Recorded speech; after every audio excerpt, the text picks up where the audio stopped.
तर या ठिकाणी आपल्याला क्वेश्चन नंबर 2 सॉल्व करायचा आहे. Molecules on the surface of liquid have, असे मॉलिक्यूल जे सरफेसवरती असतात, लिक्विड ऑफ सरफेसवरती असतात, तर त्याच्यामध्ये काय असेल, तर हा क्वेश्चन 2010ला आलेला आहे. त्याचा फर्स्ट ऑप्शन आहे मॅक्झिमम कायनेटिक एनर्जी असेल, minimum kinetic energy second option, third option C maximum potential energy आणि last option D minimum potential energy. तर जो मॉलिक्यूल सरफेस फिल्मवरती आहे किंवा फ्री सरफेसवरती आहे त्याच्यावरती कोणती एनर्जी सगळ्यात जास्त राहील ते आपल्याला या ठिकाणी बघायचं आहे.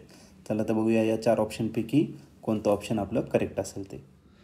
तर या क्वेश्चनमध्ये आपल्याला मॉलिक्युल्स दिलेले आहे आणि कुठे आहे तर on the surface of liquid. तर सरफेस ऑफ लिक्विडमध्ये असेल तर मॉलिक्यूलमध्ये काय असेल ते आपल्याला या ठिकाणी डिस्कस करायचं आहे. तर हा टॉपिक आहे surface on the basis of molecular theory. Suppose आपण एक कंटेनर घेतलं आणि या कंटेनरमध्ये काय घेतलं आपण, होमोजिनियस लिक्विड घेतलं आहे. होमोजिनियस मीन्स सगळं सेम टाईपचं लिक्विड घेतलं, ठीक आहे. आणि याच्यामध्ये 3 मॉलिक्युल्स घेतलेले आहे. आउट ऑफ 3 मॉलिक्यूल फर्स्ट जो मॉलिक्यूल आहे तो काय, well inside the liquid. Well inside the liquid घेतलं. या मॉलिक्यूलला आपण काय कन्सिडर केलं होतं, ए मॉलिक्यूल कन्सिडर केलं होतं. या मॉलिक्यूलला सेंटर कन्सिडर करायचं आणि रेंज ऑफ मॉलिक्युलर फोर्स इतकं डिस्टन्स घेऊन एक इमॅजिनरी स्पियर काढायचा. That sphere is called as sphere of influence. हा जो असणार आहे, हा सगळ्यात वरचा जो लिक्विडचा सरफेस असेल that surface is called as free surface. Okay.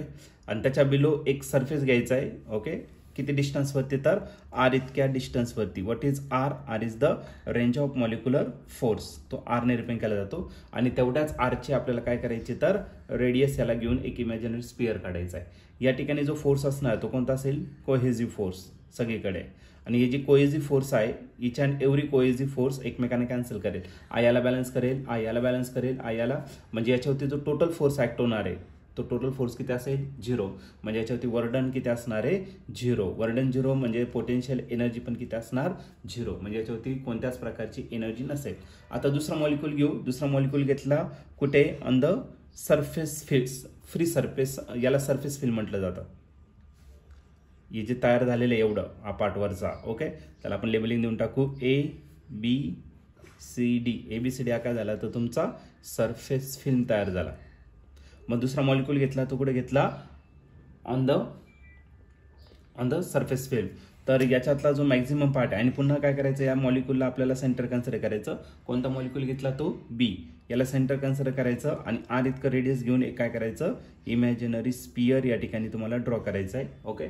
तर या ठिकाणी जो फोर्स असणार आहे हा कोणता असेल, तर कोहेसिव्ह फोर्स. या ठिकाणी कोहेसिव्ह, इथपर्यंत कोहेसिव्ह असेल, पण त्याच्या वरचा जो पार्ट आहे तो कोणता असेल, ॲडेसिव्ह असेल. इथं काय असेल, कोहेसिव्ह, आणि पुढचा कोणता असेल, ॲडेसिव्ह. म्हणजे हे फोर्स एकमेकांना कॅन्सल आउट करणार नाही. जो मॅक्झिमम फोर्स आहे तो कोणत्या साईडला आहे, डाऊनवर्ड डायरेक्शनला. मग या ठिकाणी जो फोर्स ऍक्ट होणार आहे that force is not equal to 0. म्हणजे याच्यावरती समथिंग वर्डन असणार आहे. म्हणजे वर्डन पण 0 नसेल आणि पोटेन्शियल एनर्जी जी आहे ती पोटेन्शियल एनर्जी पण 0 नसेल. ओके. आता नेक्स्ट घेऊ आपण. नेक्स्ट पार्ट मॉलिक्यूल घेतला. सपोज तो मॉलिक्यूल काय घेतला आपण, C घेतला. तो कुठे आहे, ऑन द डायरेक्टली फ्री सरफेसवरती आहे. म्हणजे एक्झॅक्टली हाफ पार्ट कुठं असणार आणि आर कुठे घ्यायचा, आर किती घ्यायचा, रेंज ऑफ मॉलिक्युलर फोर्स इतका. म्हणजे या स्पियरचा अर्धा पार्ट कुठं असणार, 50% इनसाइड द लिक्विड असेल आणि 50% कुठं असेल, आउटसाइड द लिक्विड. या ठिकाणी कोहेसिव्ह फोर्स असेल, इकडे कोहेसिव्ह असेल, इकडे कोहेसिव्ह, इकडे, पण वरच्या पार्टला कोणता असेल, तर ॲडेसिव्ह असेल. ओके. मग कोहेसिव्ह फोर्स स्ट्रॉंगर असतो, ॲडेसिव्ह फोर्स कसा असतो, वीक असतो. म्हणजे याच्यावरती जो फोर्स ऍक्ट होणार आहे तो नेहमी कुठे ऍक्ट होणार आहे, तर डाऊनवर्ड डायरेक्शनला. आणि याच्यावरती जो फोर्स ऍक्ट होणार आहे तो सगळ्यात जास्त असणार आहे.